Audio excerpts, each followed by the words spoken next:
David Hume, de 1711 a 1776, um dos mais importantes contribuintes da filosofia ocidental. David Hume nasceu em uma família modesta em Edimburgo, na Escócia, em 1711. Quando tinha 2 anos, o pai dele morreu e a mãe criou sozinha 3 filhos.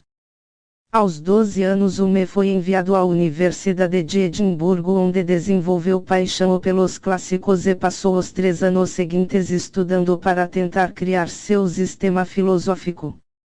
Os estudos, no entanto, mostraram-se extraordinariamente custosos para Hume e passaram a comprometer sua saúde psicológica. Depois de trabalhar por algum tempo como escriturário de um importador de açúcar, ele finalmente se recuperou e se mudou para a França para continuar trabalhando em sua visão filosófica. Entre 1734 e 1737, enquanto morava em La Flèche, na França, Hume escreveu seu trabalho mais impactante, o livro Tratado da Natureza Humana. Depois, entre 1739 e 1740, o tratado foi publicado em Londres em 3 volumes. Hume removeu algumas partes que lhe pareciam muito controvertidas para a época, como a sua discussão sobre os milagres. Hume queria trabalhar no sistema acadêmico britânico. Seu tratado, porém, foi recebido com frieza e, embora a compilação dos 2 volumes seguintes, Ensaios Morais, Políticos e Literários, tenha feito um sucesso modesto, sua reputação de ateu e cético arruinou suas chances de fazer carreira em educação. Tratado da Natureza Humana, o trabalho mais influente de Hume, foi dividido em 3 livros e aborda uma ampla gama de temas filosóficos. Livro I do Entendimento. Hume argumenta que o empirismo é a noção de que todo conhecimento deriva da experiência é válido e que as ideias não são essencialmente diferentes da experiência, porque as ideias complexas são o resultado das ideias mais simples, e as ideias mais simples são formadas a partir das impressões geradas pelos sentidos. Para ele existe também algo que chama de questão de fato, ou seja, uma questão que precisa ser experienciada e que não pode ser atingida pelo instinto ou pela razão. Com esses argumentos, ele enfrenta a noção da existência de Deus, da criação divina e de alma.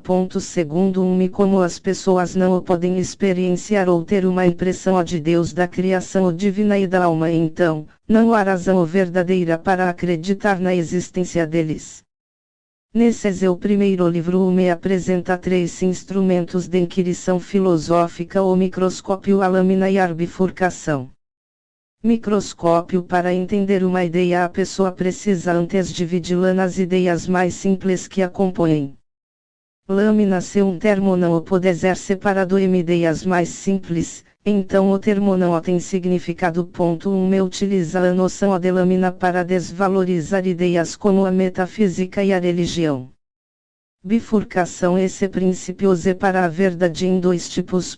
O primeiro estabelece que, uma vez comprovada, uma ideia permanece comprovada, como uma afirmação matemática verdadeira, por exemplo. O outro tipo relaciona-se às questões de fato e às coisas que ocorrem no mundo.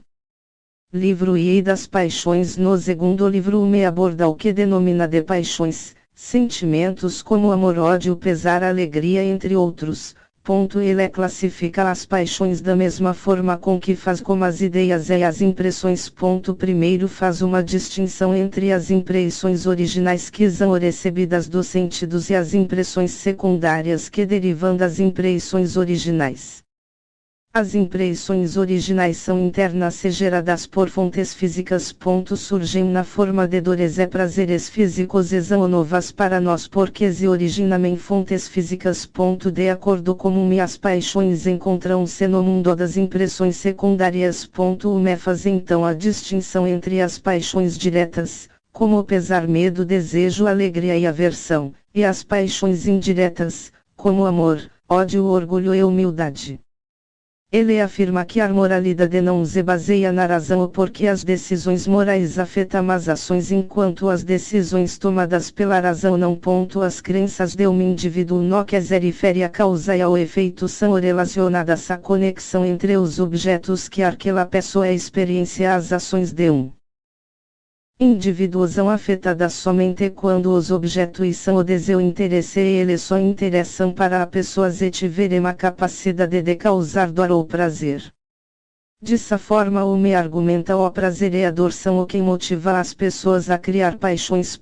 Para ele as paixões são o sentimento que inicia as ações e a razão deve agir como uma escrava da paixão. A razão pode influenciar as ações de um indivíduo de duas maneiras. Ela direciona o foco das paixões para os objetos e revela as conexões entre os eventos que por fim vão a criar as paixões. Livro I da Moral com base nas ideias que estabeleceu em seus 2 livros anteriores. Hume aborda a noção de moralidade. Primeiro distingue virtude e vício.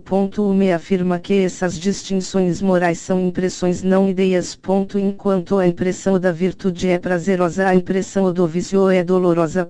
Essas impressões morais são apenas o resultado da ação humana e não podem ser causadas por objetos inanimados ou animais. Hume afirma que as ações de um indivíduo são consideradas morais ou imorais com base somente no efeito causado sobre os outros, e não em como afetam o próprio indivíduo. Assim as impressões morais só podem ser avaliadas pelo ponto de vista social. Com essa noção em mente ele afirma que o alicerce da obrigação moral é a simpatia. A moralidade não é uma questão de fato, isto é o resultado da experiência. Hume utiliza o assassinato como exemplo. Se alguém me chama um assassinato, a pessoa não experienciador e desse modo não pode encontrar o vício. Você apenas demonstra a própria aversão em relação ao assassinato. Isso comprova que a moralidade não existe na razão, mas em vez disso encontra-se nas paixões. Por causa disso as críticas às teorias, às ideias e às metodologias fortemente alicerçadas no racionalismo David Hume tornou-se uma das mentes mais importantes da filosofia ocidental. Seu trabalho abordou um número incrível de temas filosóficos que incluem religião, metafísica, identidade pessoal, moralidade e conceitos da relação de causa e efeito.